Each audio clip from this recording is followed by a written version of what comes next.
Bonjour à tous et bienvenue dans ce nouvel épisode de la série Toutes les batailles de Napoléon. Aujourd'hui, je vais traiter du siège de Jaffa, qui eut lieu dans le cadre de la campagne d'Égypte, du 3 au 7 mars 1799. Le siège de Jaffa fut un épisode particulièrement horrible de la campagne d'Égypte. Selon les témoins, tout ce qui se présenta fut tué, habitants, soldats, femmes, enfants, vieillards. Rien ne pouvait arrêter la fureur des soldats. Alors, aujourd'hui, je vais poser la question qui fâche. Une question que l'on ne peut pas mettre de côté. Napoléon était-il un criminel de guerre? Je sais que vous êtes nombreux à vous interroger sur ce point. Et s'il y a bien une bataille pour laquelle la question mérite d'être posée, c'est celle de Jaffa. Je vais vous aider à comprendre ce qui s'est passé et pourquoi cela s'est passé. À la fin de cet épisode, vous vous ferez votre opinion. C'est Adrien Analyste, votre analyste d'histoire, et c'est parti.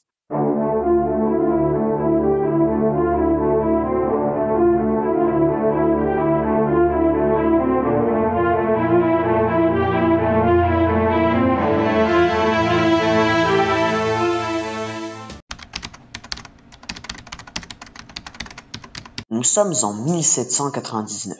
Une épopée extraordinaire se déroule sous le soleil ardent d'Égypte. Napoléon Bonaparte, ce génie stratégique à l'ambition dévorante, se trouve à la tête d'une expédition audacieuse et périlleuse.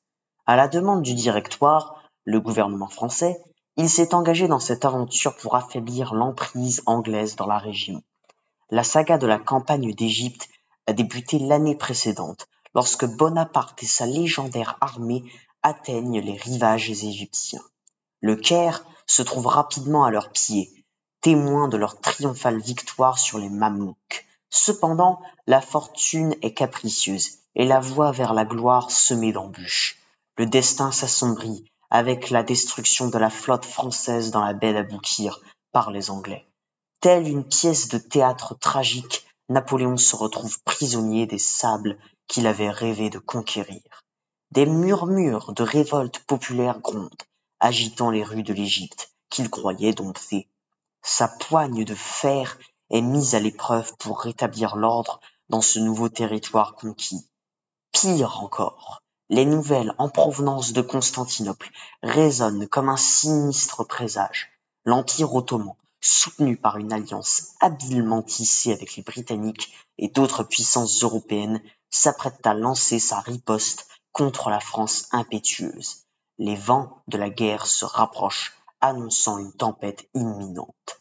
Face à cette toile de défis complexes, Napoléon n'a d'autre choix que de puiser dans son génie tactique. Comme un échiquier où chaque mouvement compte, il décide de surprendre l'ennemi en lançant une audacieuse campagne en Syrie en suivant les contours de la côte pour bénéficier d'un ravitaillement par la mer. Les troupes françaises avancent, conquérant la ville d'El Harish après 11 jours de siège acharné le 19 février 1799. Mais le véritable test de Napoléon se profile à l'horizon sous la forme de Jaffa. Le 3 mars, alors que le soleil se lève sur la Méditerranée, Napoléon et ses soldats se tiennent devant les remparts de Jaffa, et c'est là que l'histoire va se jouer.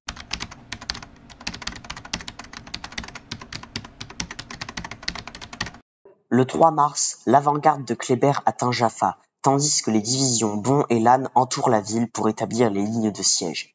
La ville est entourée de hauts murs flanqués de tours.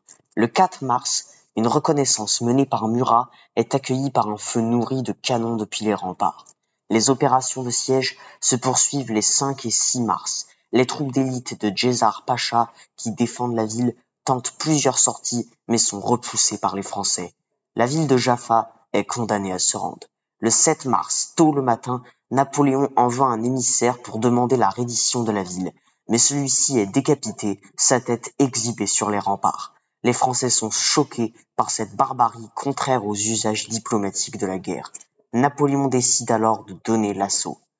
À 7 heures, l'artillerie ouvre le feu. Ce feu provoque l'effondrement d'une tour vers 13 heures. La division Bon est occupée au nord à faire diversion. Mais par hasard, il découvre un souterrain. Napoléon ordonne l'assaut final vers 15 heures. Les Ottomans se battent avec énergie, mais sont battus et sont faits prisonniers par milliers. Jaffa est tombé. C'est alors que le pire va arriver.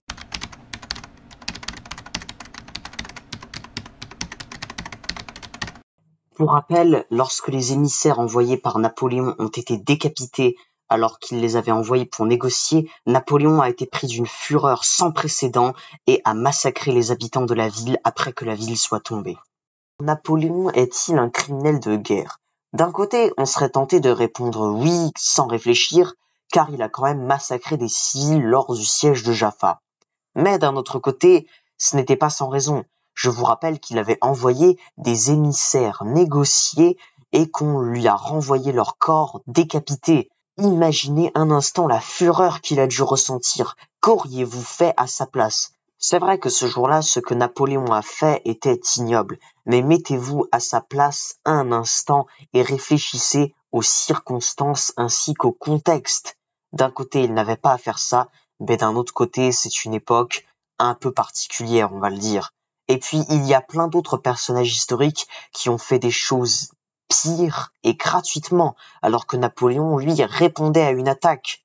Donc, Napoléon a fait un crime de guerre, mais est-il pour autant un criminel de guerre? Je vous laisse me donner votre avis dans les commentaires. Sur ce, j'espère que cet épisode vous aura plu. On se retrouve très bientôt pour le prochain épisode de cette série Toutes les batailles de Napoléon. Si cette vidéo vous a plu, abonnez-vous et likez. C'était Adrian Analyste, votre analyste d'histoire. À la prochaine.